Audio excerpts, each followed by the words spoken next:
Mark stepped into the dimly lit hallway of his new apartment building. Musty air hung heavy, thick with the scent of forgotten years. He ran a hand along the peeling wallpaper, its floral pattern faded and ghostly. At the end of the corridor, a solitary door stood out, its paint a shade darker, as if stained by invisible hands. The apartment itself was pleasant enough, spacious and full of a faded grandeur, yet Mark couldn't shake off the unsettling aura that permeated from that particular door. It was locked, of course, the brass knob cold and unyielding under his touch. He tried the handle a few more times, his curiosity piqued. He pictured a dusty old library, forgotten treasures hidden within, or perhaps an artist's studio, its walls adorned with forgotten masterpieces. Each scenario, however, failed to explain the unnatural chill that seemed to emanate from the other side. As he unpacked his belongings, the locked door loomed large in his mind, a constant silent enigma in the otherwise ordinary apartment. He pushed it to the back of his thoughts, determined not to let it spoil his excitement of a new beginning. The landlord, a wizened old man named Mr. Hemlock, handed over the keys with a trembling hand. His eyes, shadowed and filled with a strange sadness, lingered on Mark for a moment too long. "The apartment is yours now, young man," Mr. Hemlock rasped, his voice a dry whisper. "Enjoy it. But remember," he added, leaning closer, "some doors are best left unopened." Mark chuckled nervously.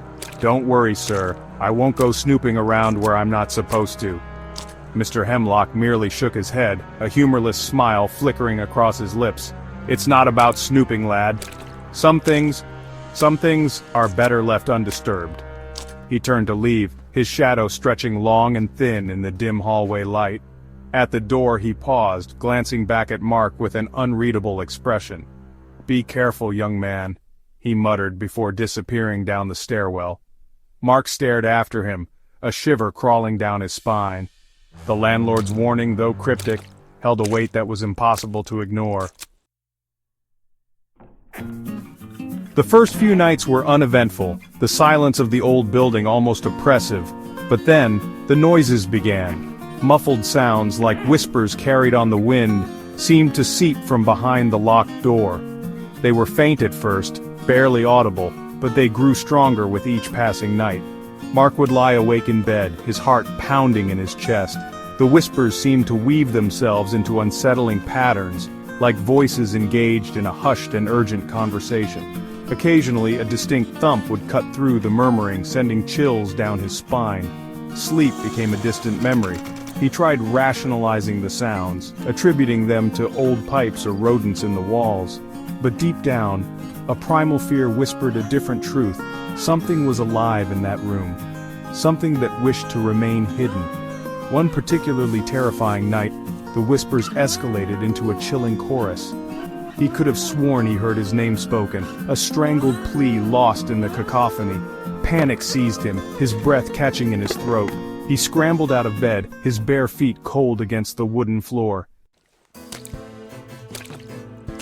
Desperate for answers, Mark sought out Mrs. Davies, a kindly old woman who lived across the hall. He found her tending to her array of potted plants, their vibrant colors a stark contrast to the building's gloomy interior. He recounted his experiences, the whispers, the thumps, the growing sense of dread that clung to him like a shroud. As he spoke, he noticed a flicker of fear in Mrs. Davies's eyes.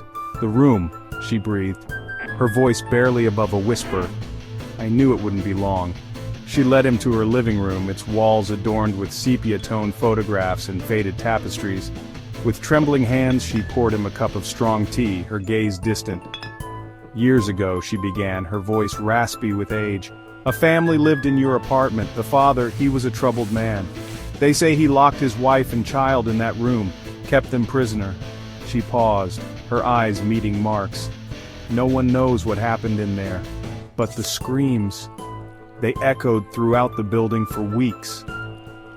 Mark listened, his blood turning to ice. The whispers, the thumps, suddenly took on a horrifying new meaning. He was living next to a room stained with unspeakable horrors. Days turned into sleepless nights. The noises continued, their intensity growing with each passing hour. Mark found himself drawn to the locked door, an invisible force pulling him towards its dark allure. He tried to resist, but the need to know, to understand, consumed him. One evening, while cleaning the attic, he stumbled upon a small tarnished key hidden beneath a loose floorboard. It was old, the brass worn smooth with time. He knew, with a certainty that chilled him to the bone, that this was the key to the forbidden room. He stood there for a long moment, the key heavy in his palm. Logic screamed at him to throw it back, to forget he ever found it. But a morbid curiosity, a need to confront the darkness that had haunted him for weeks, overwhelmed his better judgment. He made his way back to the apartment, his steps slow and deliberate. He stood before the door, the key trembling in his hand. He could hear the muffled whispers, closer now, more insistent. Taking a deep breath, he slid the key into the lock. The door creaked open, releasing a wave of stale, frigid air. The room was plunged in darkness, the only light coming from the hallway behind him. Mark fumbled for the light switch, his heart pounding against his ribs. The click of the switch echoed in the silence, but the bulb remained stubbornly unlit. He stepped inside, the floorboards groaning beneath his weight. He could feel his senses heightened, every creak and groan amplified in the oppressive darkness. The whispering had ceased, replaced by a silence so profound it was almost deafening. As his eyes adjusted to the gloom, he began to make out the shapes of furniture. A bed shrouded in dust sheets, a lone rocking chair swaying gently despite the lack of breeze. He ran his hand along the wall, his fingers tracing deep gouges in the plaster. They were too deliberate to be accidental, the desperate etchings of a soul fighting for freedom. Then he saw it, a message scrawled on the wall in what appeared to be dried blood. It was faint but legible, the letters shaky and uneven. Beware the shadows. A cold dread washed over Mark, settling deep in the pit of his stomach. He knew then that he had ventured too far, unearthed a darkness that was better left undisturbed. He turned to leave, but the door, once easily opened, refused to budge. It was as if an unseen hand had slammed it shut, sealing him within the room's chilling embrace. Panic surged through him. He threw his weight against the door, but it wouldn't give. He rattled the handle, but it was no use. He was trapped. The shadows in the room seemed to deepen, twisting and contorting in the periphery of his vision. The temperature plummeted, the air growing heavy with a suffocating dread. He could feel eyes on him, watching him from the darkness.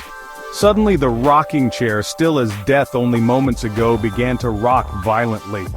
The rhythmic creaking filled the silence, each swing a hammer blow against his sanity. He didn't wait to see what horrors the room would unleash. He threw himself against the door once more, his shoulders screaming in protest. With a deafening crack, the wood splintered, and he tumbled back into the hallway. He didn't waste a second. He scrambled to his feet and ran, his lungs burning, his heart threatening to burst from his chest. He didn't stop running until he reached the street, the cold night air a welcome relief against his sweat-drenched skin. He never returned to the apartment. The building remained abandoned, a testament to the horrors that lay hidden behind its crumbling facade. And though he tried to forget, to bury the memory of that night, Mark never quite escaped the chilling certainty that some doors are not meant to be opened, and some secrets are best left buried in the shadows.